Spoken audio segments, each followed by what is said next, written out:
Hello folks, we're going to look at Chapter 4 homework. Not going to do it all, but we're going to do enough examples that you get how to do each section. Chapter 4 deals with nomenclature. Okay, let's get started. So, zooming in, we can read these a little bit better. Systematically name the following compounds. So remember, we have a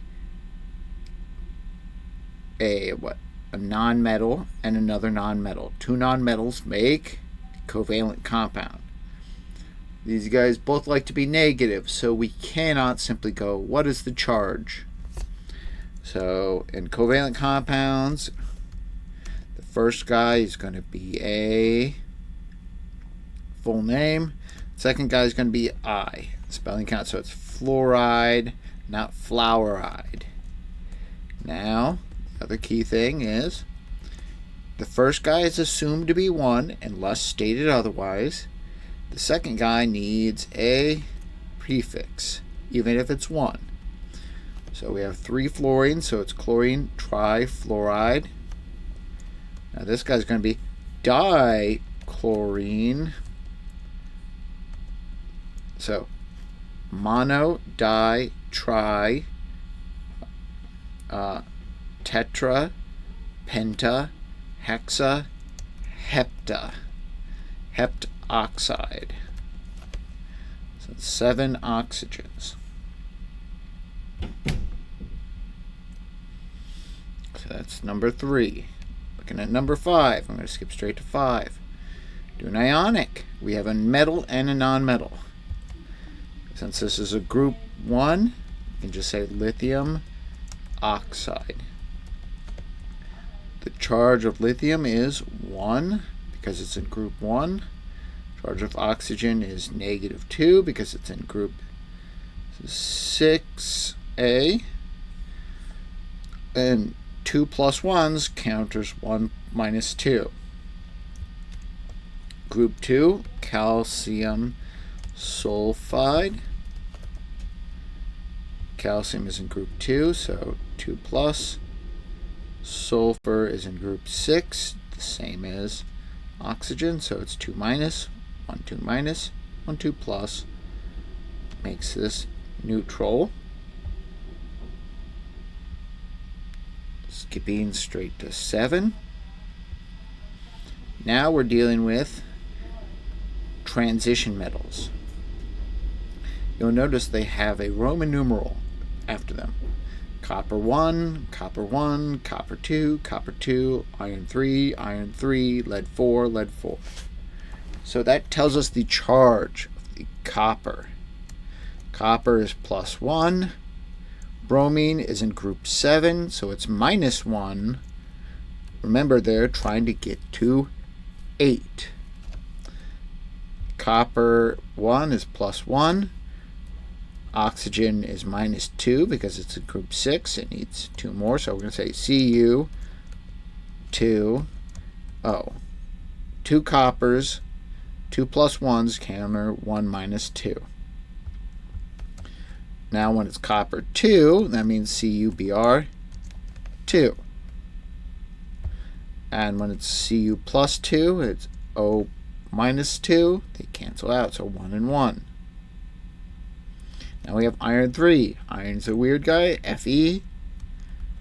3 plus, so that means bromine 3.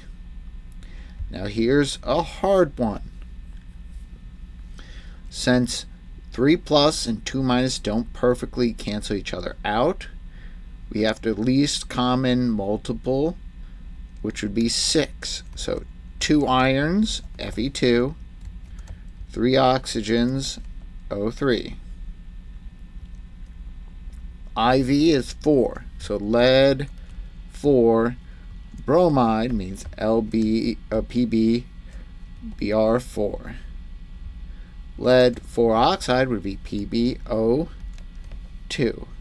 Now, if you're taking the charges and swapping them down, make sure you simplify. 3 and 2 can swap down to subscript 3, subscript 2. But this is 4 and 2, 4 and 2 must simplify to 1 and 2.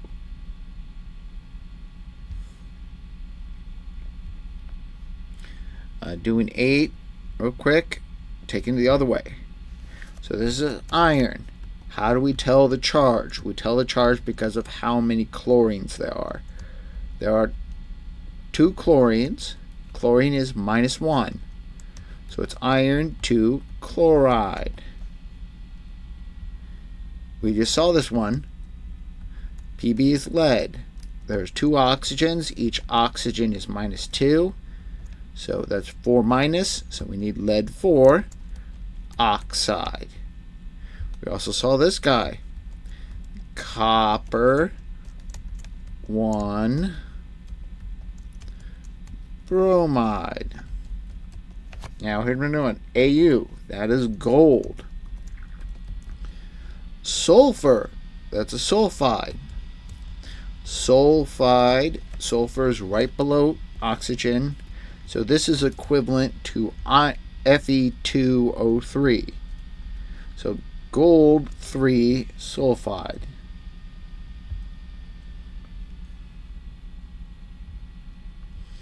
One more, and then we'll jump to the end. So now we're dealing with oxyanions. Oxyanions. The ide, we will not use the ide. The ide is only for when it's the anion without oxygens. The 8 always deals with the higher numbers. The ite always deals with the lower numbers. 8 and ite. If I had N3 minus, it would have been nitride. So we have IO4, IO3, IO2, IO1. So we have 2 8s. Periiodate and iodate. Peri comes from the hyper, which means above, elevated. Periodate is above iodate.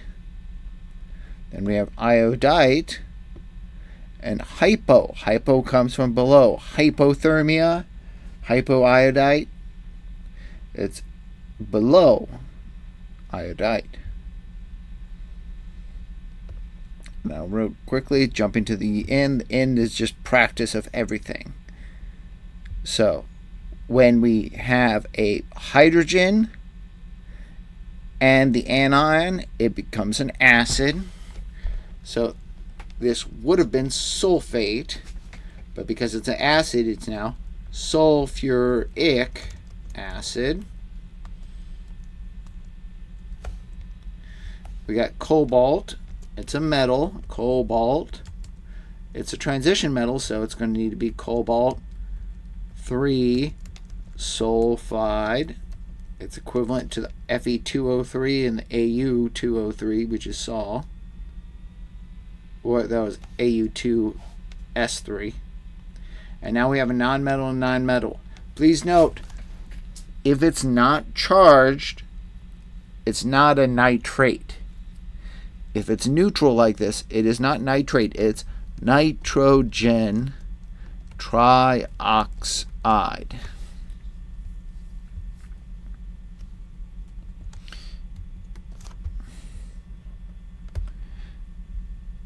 Last one, going the other way.